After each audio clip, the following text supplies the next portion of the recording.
Dear students, മറ്റൊരു വീഡിയോയിലേക്ക് സ്വാഗതം. ഇന്ന് നമ്മൾ കുറച്ച് PSC ഇംഗ്ലീഷിൻ്റെ പ്രീവിയസ് ക്വസ്റ്റ്യൻസാണ് പരിചയപ്പെടാൻ പോകുന്നത്.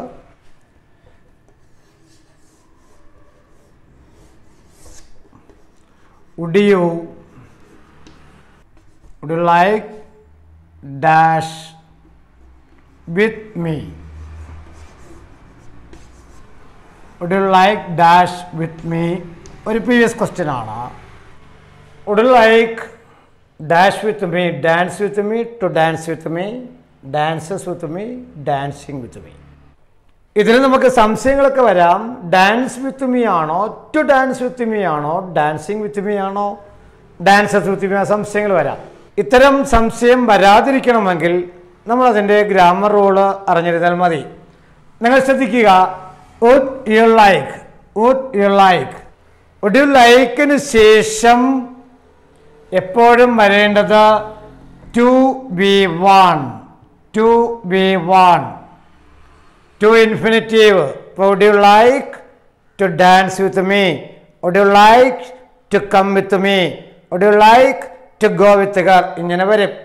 Would you likeൻ്റെ ഗ്രാമർ റൂൾ അതാണ്. അതിനോടൊപ്പം നിങ്ങൾ ഓർത്ത് വയ്ക്കുക, would you likeന് പകരം would you mind വന്നാൽ ing ഫോം എഴുതണം. would you mind dancing with me? Would you mind dancing with me? Do you mind dancing with me? Would you mind dancing with me? Do you mind dancing with me? എന്നാൽ would you like to dance with me? Okay, ഇത് clear ആയല്ലോ. ഇനി നമുക്ക് കുറച്ച് previous questions നമുക്ക് നോക്കാം. ഒന്നാമത്തെ question, Rekha is dash the staff of A local body school എന്നാണ്. ഒന്നിലധികം പ്രിപ്പോസിഷൻസ് ഉണ്ട്, നമുക്ക് സംശയം വരാം. ഇത്രമാത്രം നോക്കുക. ഇവിടെ ആൻസർ ഓൺ ആണ്. ഇവിടെ ഒരു മെമ്പർഷിപ്പിനെ കുറിച്ചാണ് പറയുന്നത്. മെമ്പർഷിപ്പിനെ കുറിച്ച് പറയുമ്പോൾ പ്രിപ്പോസിഷൻ എപ്പോഴും ഓൺ ആയിരിക്കും. അത് നോട്ടായിട്ട് നിങ്ങൾ കുറിച്ച് വയ്ക്കുക. Second question, the beggar throws biscuits dash the dogs എന്നാണ്. ത്രോ എന്ന വെർബ്, ത്രോ എന്ന വെർബിനോടൊപ്പം നമ്മൾ സാധാരണ ഉപയോഗിക്കുന്ന പ്രിപ്പോസിഷൻ അറ്റാണ്. പക്ഷെ അവിടെയും ഒരു ഡിഫറൻസ് ഉണ്ട്. മറ്റൊരു എക്സാമ്പിൾ കൂടി ഞാൻ പറയാം. ദ മോബ്, മോബ് അക്രമാസക്തരായ ജനക്കൂട്ടം. The mob throw stones at the police, throw stones at the police. പോലീസിന് നേർക്ക് അക്രമാസക്തരായ ജനക്കൂട്ടം കല്ലെറിയാറുണ്ട്. അവിടെ എറിയുകയാണ് ചെയ്യുന്നത്. അപ്പം എറിയുമ്പോൾ ത്രോ എന്ന വെർബിനോടൊപ്പം അറ്റ് ഉപയോഗിക്കുക. ഇവിടെ നോക്കൂ, the beggar throws biscuits dash the dogs. പട്ടികൾക്ക് എന്ത് ചെയ്യുന്നു? ആ യാചകൻ ബിസ്ക്കറ്റ് ഇട്ടുകൊടുക്കുകയാണ്. അപ്പം അതിൻ്റെ നോട്ട് ഇത്രയേ ഉള്ളൂ. ത്രോ അറ്റും വരാം, ത്രോ ടൂവും വരാം. എറിയുകയാണെങ്കിൽ ത്രോ അറ്റും, അതേപോലെ ഇട്ടുകൊടുക്കുകയാണെങ്കിൽ ത്രോ ടൂവും. നിങ്ങൾ അങ്ങനെ തന്നെ എഴുതി വെച്ച് പഠിച്ചാൽ മതി, പരീക്ഷയ്ക്ക് നമുക്ക് തെറ്റില്ല.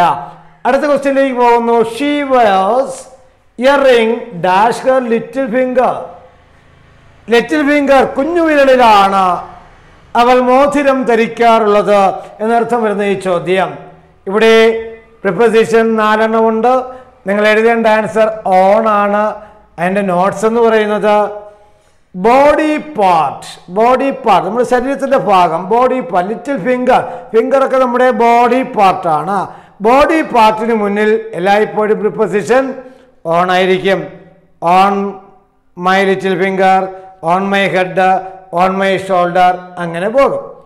4ാമത്തെ ക്വസ്റ്റ്യനിലേക്ക് പോകുന്നു. His strength consisted dash his honesty. കൺസിസ്റ്റിനോടൊപ്പം വരുന്ന പ്രിപ്പോസിഷൻ കൺസിസ്റ്റ് ഓഫ് എന്ന് നിങ്ങൾ പലപ്പോഴും വായിച്ചിട്ടുണ്ടാകാം. ഇവിടെ ആൻസർ കൺസിസ്റ്റ് ഇൻ ആണ്. നമ്മളിവിടെ മനസ്സിലാക്കേണ്ട കാര്യം, ഓണസ്റ്റി ഒരു ക്വാളിറ്റിയാണ്.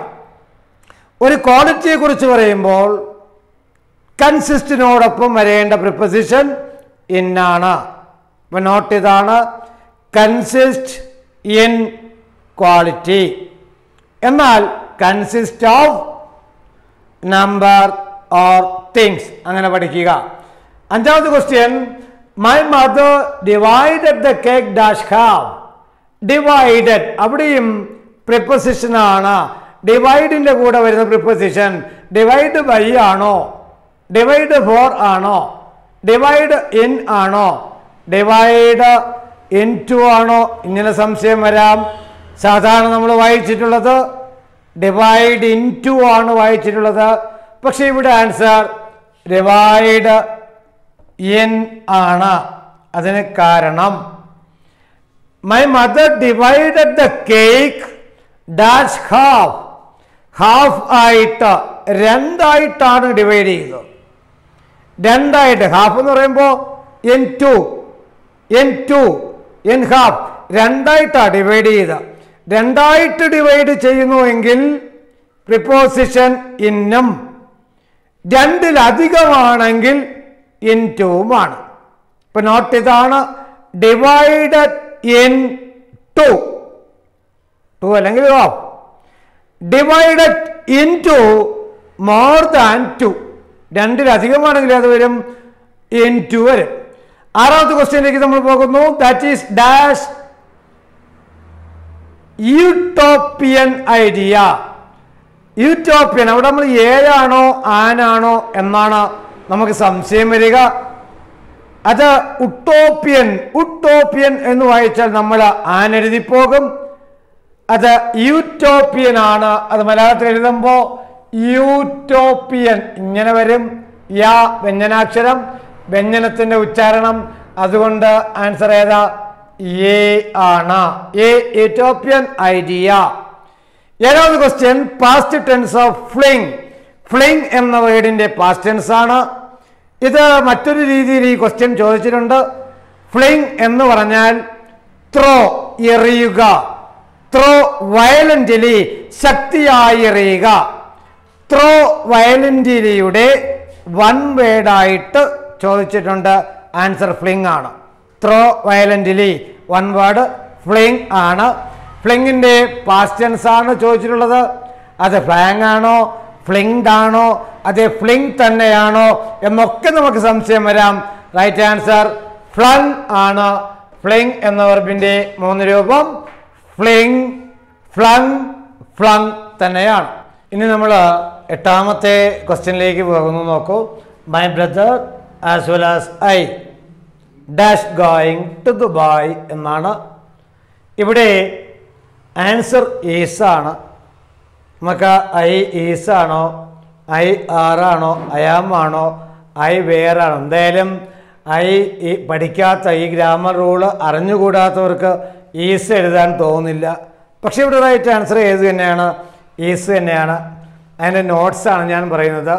ഇവിടെ ആസ് വെൽ ആസ് ഉപയോഗിച്ചാണ് രണ്ട് നൗൺസിനെ, മൈ ബ്രദർ, ഐ, രണ്ട് സബ്ജക്റ്റ് എന്ന് വേണമെങ്കിൽ പറഞ്ഞോളൂ.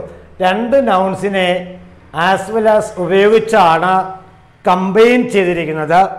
ആസ് വെൽ ആസ് ഉപയോഗിച്ച് രണ്ട് നൗൺസിനെ കമ്പൈൻ ചെയ്താൽ അതിൽ ആദ്യത്തെ നൗൺ നിങ്ങൾ എടുക്കുക. ഫസ്റ്റ് നൗണിനനുസരിച്ചേ വെർബ് കൊടുക്കാവൂ. സെക്കൻഡ് നൗൺ നിങ്ങൾ നോക്കുക പോലും വേണ്ട. ഫസ്റ്റ് നൗൺ ഏതാ? ഇവിടെ മൈ ബ്രദർ. ആ മൈ ബ്രദറിനോടൊപ്പം ഇതിൽ ചേരുന്നത് ഏതാ? മൈ ബ്രദർ ആറ് വരില്ല, ആം വരില്ല, വേറ് വരില്ല. ആറും വേറും പ്ലൂറലാണല്ലോ. അപ്പോൾ മൈ ബ്രദറിനോടൊപ്പം ആറും വേറും വരില്ല. സബ്ജക്റ്റ് ഐ ആണെങ്കിൽ മാത്രമല്ലേ ആം വരുള്ളൂ. ഇവിടെ നമ്മൾ ഏതേ എടുക്കുള്ളൂ? My brother. ഇപ്പം my brother as well as I is going to Dubai. ഇവിടെ ഐക്ക് പകരം യു എന്ന് വന്നാലും answer is. My brother as well as my friends എന്ന് വന്നാലും ആൻസർ ഈസ് ആണ്.